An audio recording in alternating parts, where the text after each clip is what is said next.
हैं वो जाते हैं। हम इतने एडवांस लोग हैं, हमारे पास टाइम ही कहाँ है ये फालतू बातों के लिए। We are advance person, we have big society, big position. I am doctor, I am engineer,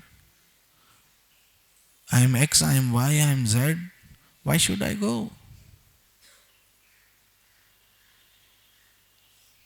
मुझे किसी सत्संग की जरूरत नहीं है। ये अहंकार, ये मद, ये प्रगति का नशा इंसान को आहिस्ता आहिस्ता आहिस्ता भगवान से दूर कर देता है, और वो मूर्ख अपने ही बनाए हुए जाल में फंस कर रह जाता है।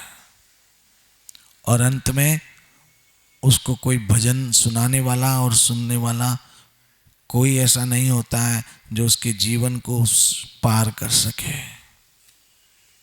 ये प्रगति संसार से, भवसागर से पार आपको नहीं करवाएगी। एक बहुत बड़ा विलायत से इंजीनियर आया और किसी गांव में उसका प्रोजेक्ट चालू था, तो वहां जाना था। बीच में बहुत बड़ी नदी आ गई, बहुत बड़ी नदी, बहुत बड़ी नदी, कई किलोमीटर तक उसका पार्ट था।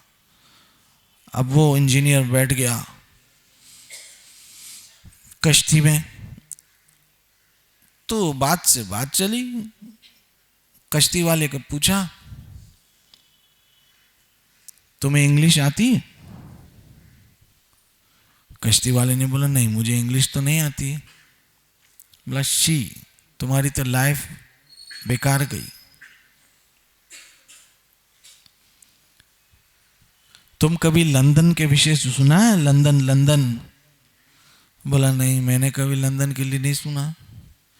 बोला, क्या तुम्हारी लाइफ है, तुम्हारी तो लाइफ ऐसे ही गई। तुम कभी सिंगापुर गए हो?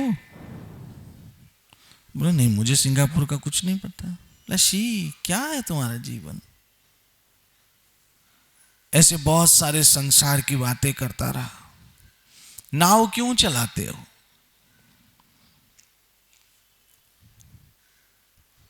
नाव क्यों चलाते हो? अमेरिका चले जाओ, वहां तुम कितने डॉलर कमाओगे। बोला, साहब मुझे कोई रुचि नहीं है, ये नाव से ही संतुष्ट हूं। बोला, तुम्हारी तो आधी जिंदगी बर्बाद हो गई समझ लो। बोला, तुम्हारी आधी जिंदगी बर्बाद हो गई। ऐसे में नाव तूफान में फंस गई और नदी में बहुत भयंकर तूफान आ गया। नाव उलट उलट पलटने लगी। जब पलटने लगी वो इंजीनियर डरा। नाव वाले ने पूछा, साहब आपको तैरना आता है? बोला, ओ नो। बोला, तब तो हो गया काम, मेरी तो आधी जिंदगी गई, अब तुम्हारी पूरी जाने वाली है।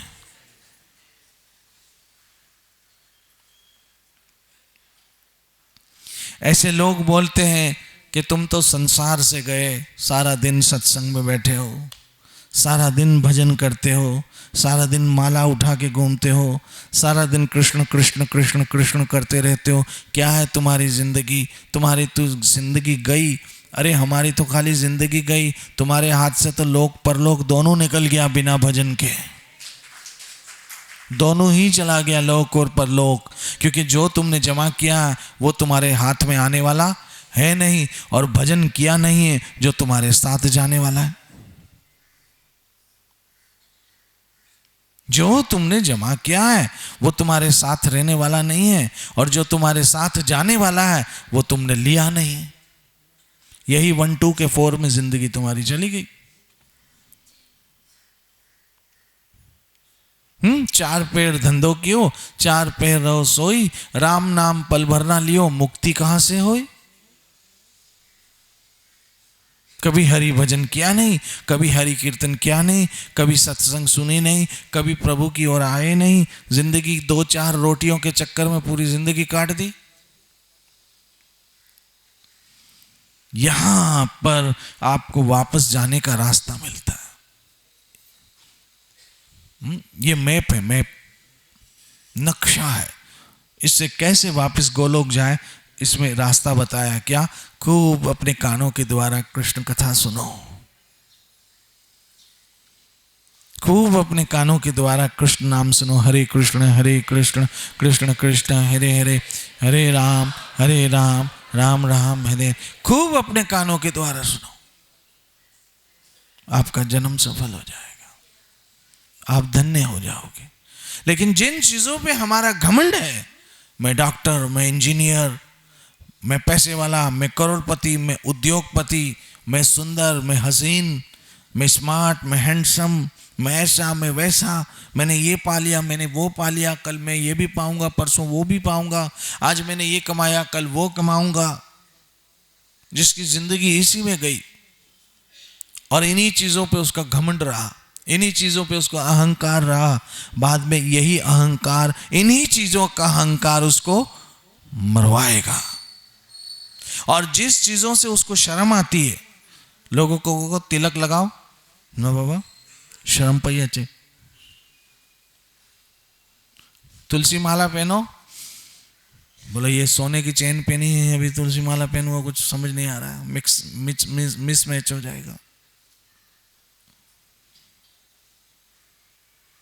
अब इसमें से भी कई लोग हैं जो मंदिर में आए ना, तो वो बाहर गोपी चंदन है वहां से तिलक लगाएंगे, बाहर जाएंगे फिर मिटा देंगे। गौरव से अपने आप को गौरव से कहो कि हम हिंदू हैं, इसमें आपको गौरव होना चाहिए। इसमें किस बात की शर्म? अपने संस्कार पे किस बात की शर्म? अपनी संस्कृति पे किस बात की शर्म? अपने धर्म पे किस बात की शर्म? शर्म पाप पे करो, शर्म बुराइयों पे करो, उस पे आपको शर्म आनी चाहिए। सेवा, साधना, भजन, कीर्तन, उसमें किस बात की शर्म? लेकिन लोग उससे दूर भागते और संसार के कामों में घमंड करते हैं। लेकिन याद रखना, यही संसार का घमंड आपको यही संसार का घमंड आपको फंसवाएगा, और जिस चीज पे शर्म आती है वही आपको भवसागर से पार कराएगा। मुझे एक हिरन की कथा आती याद, जो मैंने बचपन में कभी स्कूल में पढ़ी थी, लेकिन मुझे वो कथा अभी समझ आ रही, उस समय तो समझ नहीं आई। इसी तरह से बहुत सारी चीजें जो अभी आपकी समझ में नहीं आ रही, जैसे आपकी कल्पना में ये बात नहीं बैठ रही है कि हरि नाम की इतनी महिमा कि यम भी दूर भाग जाए, ये अभी समझ में नहीं आएगा। लेकिन जब समय आएगा तो पता चलेगा वाकई इसकी बड़ी महिमा, देखो यम भाग गया, देखो दूसरा जन्म नहीं लेना पड़ रहा, देखो मां के गर्भ से बच गए, तब ये सब बातें आपको याद आएगी। तो वो हिरन था, वो आपने देखा है जिसके 12 सिंग होते हैं बड़े बड़े, 12 सिंग वाला हिरन एक दिन पानी पीने गया। जब वो हिरन पानी पीने गया तब उसने अपना मुंह देखा पानी में, अपना रिफ्लेक्शन देखा, अपना प्रतिबिंब देखा। और जब उसने अपना मुंह देखा तो उसके सिंग दिखे ऐसे बड़े बड़े। बोला वाह, शेर जैसा शेर है लेकिन उसके भी ऐसे सींग नहीं है। हाथी जैसा हाथी है लेकिन उसके भी इतने सुंदर सींग नहीं है। गेंडे जैसा गेंडा इतना शक्तिशाली लेकिन उसका भी एक छोटा सा सींग है। मेरे सींग जैसे किसी के सींग हो सकते हैं? जैसे हम, मेरे जैसा इंटेलिजेंट कोई हो सकता है? आदमी की यही सबसे बड़ी खामी है कि वो हमेशा अपने आप को सिद्ध करना चाहता है कि आई एम राइट, मैं ठीक हूं। भले वो कितना ही गलत हो, लेकिन जब आप उससे चर्चा करोगे तो वो यही सिद्ध करने की कोशिश करेगा कि मैं सही हूं, मैं सही हूं, मैं सही हूं, मैं सही हूं, मैं सही हूं। बकरे में और हम में एक बात कॉमन है, दोनों मैं करते मर जाते हैं। कभी भी अपनी गलतियों को नहीं सुधारेगा, कभी अपनी खामियों को सीधा नहीं करेगा। हाँ वाह, मेरा घर ऐसा किसी का हो सकता है, मेरे जैसे बच्चे किसी के हो सकते हैं, मेरी जैसी पत्नी किसी की हो सकती, भगवान ना करे भाई किसी की हो, तुम ही खुश रहो। मेरे जैसा ये किसी का हो सकता है। इन्हीं घमंडों में हमारी जिंदगी चली जाती है, इन्हीं अभिमान में हम मर मर मर मर मर के मर जाते हैं। हिरन ने देखा मेरे जैसे सिंह किसी के हैं क्या?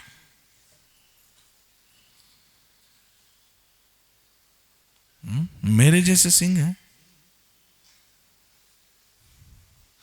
ऐसे हम भी सोचते हैं, जब मिरर देखते हैं तो कहते हैं मुझ जैसा खूबसूरत कोई शायद ही हो,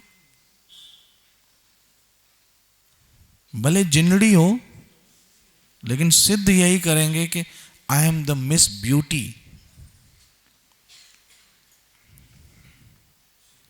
मिस उल्लासनगर, भले वो मिसिस बन गई हो, फिर भी कहेंगे I am the miss Ulhasnagar. मेरे जैसा कोई हसीन है? और ऐसे माँ बाप समझेंगे मेरे जैसा सुंदर बच्चा किसका है? एक दिन कौवे को कहा, बोला दुनिया का सुंदर बच्चा लाओ, वो अपना बच्चा उठा लाया। हर एक को अपना सब सुंदर ही दिखता है। ऐसे हिरन को लगा मेरे जैसे सिंह किसी के नहीं है, इतने शानदार, इतने वैभवशाली, इतने सुंदर, वाह क्या मेरी शान है। और जब अपने पांव की तरफ देखा तो बोला शी, कितने पतले पतले पांव है।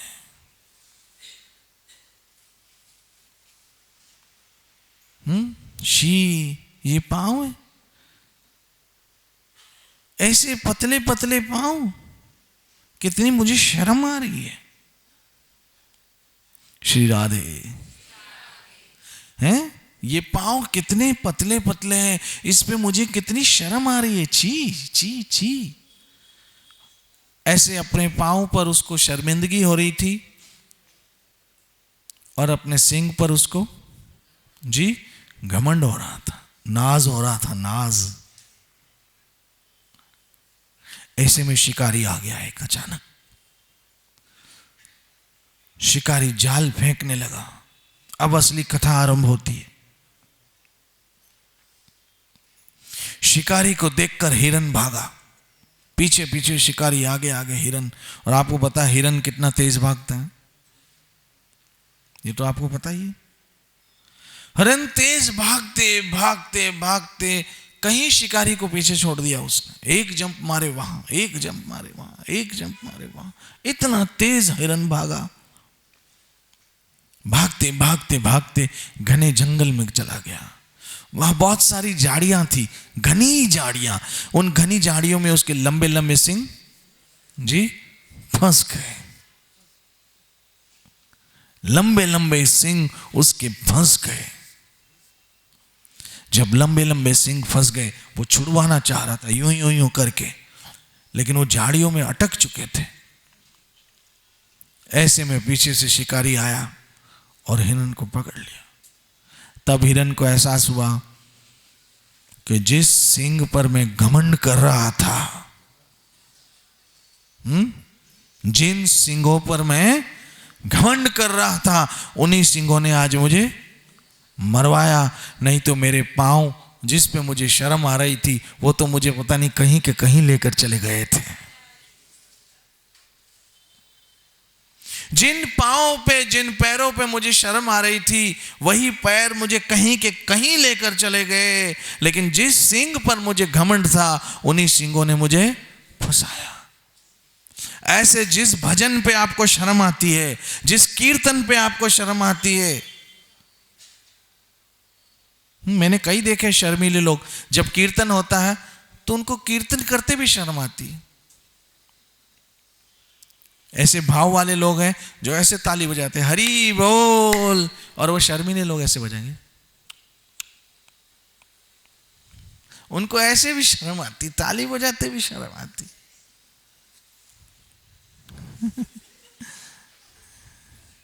जिसकी आवाज उसको खुद भी नहीं सुनाई दे रही है, लेकिन ताली बजा रही है, क्योंकि वो बस उनको शर्मा शर्मी, एडिसन दो ना माना वजाई दी, एडिसन ना माना वजाई दी, केर भी ना डिसन दो।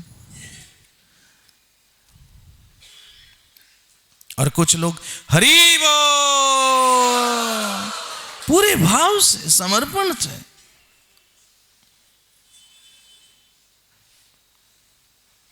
इसी तरह से जब हम कीर्तन करते तो नाचते हैं, अब वो स्टेप में करके दिखाऊं, लेकिन अभी समय नहीं है।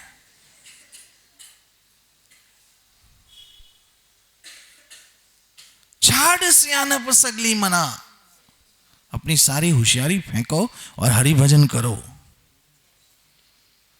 ये सारे आवरण निकालो, इंजीनियरिंग की, डॉक्टरी के, पैसे वालों के, सेठ के, सब ये ऊपर के नकली आवरण निकालो और अपने असली अंदर के इंसान को बाहर लाओ, जो भक्ति करे, जो भजन करे, जो कीर्तन करे, जो सेवा साधना करे।